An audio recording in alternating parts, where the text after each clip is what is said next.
WLNS is here for you with 6 News at 11. New details tonight on the East Lansing police investigation into 2 bodies found in a freezer. It is our top story tonight at 11. Thank you for joining us. I'm Sherry Jones. And I'm Siobhan Klepfer.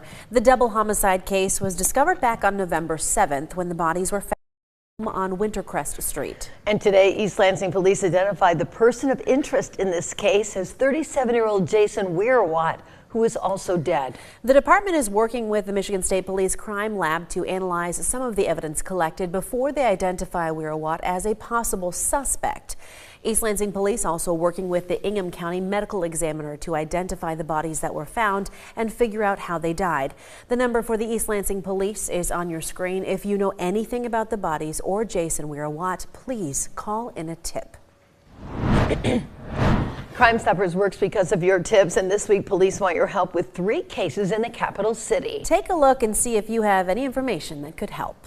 First up this week, take a look at this surveillance photo. Lansing police are looking for this person who they say committed a larceny on Saturday, November 16th. It happened at a business near the intersection of Pennsylvania Avenue and Kalamazoo Street. That's on the south side of town. Call in a tip if you recognize the suspect. In the next case, police only shared these photos of a dark-colored pickup truck, which they believe was involved in the theft of some tools and equipment. It happened on October 28th on the 4000 block of Grand Oak Drive. That's on the southeast edge of Lansing, barely within the city limits, near the interchange of I-96 and US 127. Police want to hear from anyone who recognizes the truck. And finally, take a look at this person who police say committed a retail fraud in the Frandor Shopping Center. The suspect was wearing a black coat, red hooded sweatshirt, jeans, and black shoes. So if you have information that could help police with any of these cases, call Crime Stoppers at 517-483-STOP. Your information could make you eligible for a cash reward of up to $1,000. And remember, you don't have to leave your name to leave a tip. Well, Thanksgiving spreads are becoming less expensive to make as homes across the country get ready for the biggest meal of the year. Yes, our Zach Priest is here for you tonight with a look at where prices are trending leading up to the big feast. Yeah, so we're seeing about a 5% decrease in Thanksgiving meal prices from last year. The largest piece of that is just over a 6% decrease in the price of turkey. Lauren Coman is an economist. He says the one big ticket item for the holiday is cheaper this year. Really, it's been on the demand side. There's less demand for turkey. We're not really sure exactly what that is. It's probably a number of things, but we've got a good supply and the demand hasn't been as great, so we've got as good a supply as turkeys as we've had in some time. According to the Farm Bureau, a Thanksgiving meal for 10 will cost about $58, or just under $6 per person. I spoke with a customer outside Horrocks Market who says low prices means less stress. Way cheaper than last year, definitely cheaper than 2 years ago. I mean, when things are affordable for the family, you know, it brings more joy. You're not worrying about not being able to afford groceries, not being able to put Thanksgiving on together because it is too expensive. In 2022, a Thanksgiving meal for 10 was a record high of $64. And even with prices dropping the past few years, they're still 19% more expensive than they were in 2019. Coman also clarified that not everything is cheaper. We found a fair amount of volatility in prices, right? Turkey and some other things are down, other things are up. It largely follows where things are more processed, more removed from the farm. We've seen more increases. And if you want to add boneless ham, russet potatoes, and green beans to the mix, that dinner will be more than $83. Here for you in Lansing, Zach Priest, 6 News. All right, Zach, thank you. And for a look at the Farm Bureau's entire report, just check out our website, WLNS.com. Well, lots of people in Michigan look forward to firearm deer season. Tens of thousands of deer have already been bagged since Friday. But health officials are urging hunters to get checkups before they head out into the woods. Yes, in the first 48 hours of the season, 3 people died from apparent heart attacks while hunting in Michigan. 2 of them were hauling freshly killed deer out of the woods.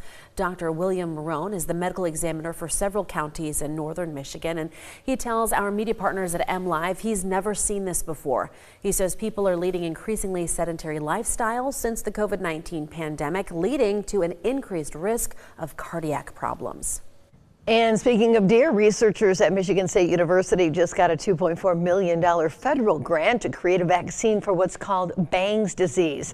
It's a highly infectious bacterial disease that mainly infects animals like deer and elk, but can lead to domestic livestock and people. Well, there are vaccines for cattle, but they don't necessarily work on wild animals, and the bacteria are becoming more antibiotic resistant. The Spartan researchers are studying Bangs disease to pave the way for new strategies to fight it. From Storm Tracker 6, this is Weather First, sponsored by Auto Owners Insurance. Simple human sense. Usually our first snowfall of the year. I get a lot of questions on Facebook, social media, and email, and boy, they were coming in fast and furious this week about big snow. And I don't see and haven't seen this being a huge snow for us. I mean, you look at the odds that we see at least 2 inches of snow, and that's pretty minor. Overall, the chance around 15%, which means 2 inches is highly unlikely. I think for us in mid-Michigan, we will be lucky to see, or unlucky depending on how you look at it, to see an inch of accumulation. The bulk of a significant snow, and it's not all that much, will be along the lake shore. In general, a trace to an inch of snow. My only big concern is the timing, because it comes through during the morning time and temperatures will be near the freezing mark, so a slick bridge or overpass is possible. The slightly heavier snow, a couple inches over towards Green Bay, south towards Chicago, with the track of our low pressure system, which is a bit unusual, but that's where the heavier snow is going to occur. Temperatures tomorrow, upper 30s. So yeah, there could be some problems in the morning hours, but by the mid-morning hours, we're above freezing and roadways should be just wet, if anything at all. Milder over the weekend with 40s on the way, and then it gets cold next week with highs in the mid-30s and lake effect snow showers late next week. The big spin in the imagery and the cloud cover is our storm system that is to our west tonight. Now we're seeing the colder air work its way in, so just a matter of time before we change things over to a few snowflakes. There's the heavier burst of snow for places like Green Bay, and then our low sinks south, takes that snow through Chicago and really leaves us out. So precipitation totals in general should be fairly light for tomorrow.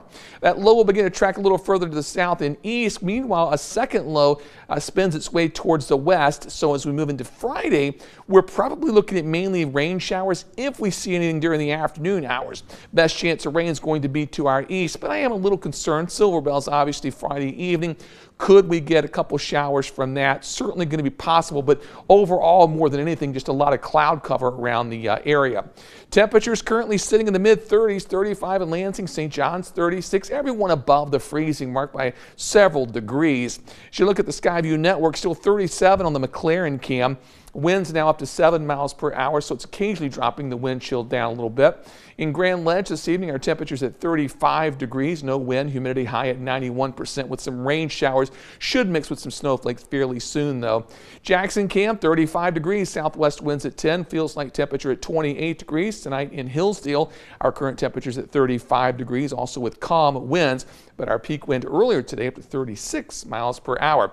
Tonight then, rain showers give way to snow showers, low temperature down to 32 degrees by around the morning commute. So watch out for a few slippery spots tomorrow morning, a snow or perhaps rain shower at noon, and then just mainly cloud cover tomorrow afternoon. Average highs 45, so we are below normal tomorrow. The 6-day forecast. On the weekend forecast, we're looking at cloudy skies, mid-40s. Monday, some rain showers. Then Tuesday, we're in the 30s again for highs. That's where we stay right through next weekend. Thanksgiving looks dry, mid-30s, and a couple snow showers possible Friday and Saturday, with warmer weather returning by the following week and rain showers back in the forecast. Okay, it's definitely different. We're going to use that word mixed bag. You know how you do that? Oh yeah, it's a time popular term in the weather department all winter long here. All right, thanks, David. Well, you know, from the chill in the air, you know the holiday shopping season is upon us. Yes, and while you're out, how about picking something up for kids who might otherwise go without? That's right. It's a good idea because it's time for our annual Highfields Toy Drive, and we're looking for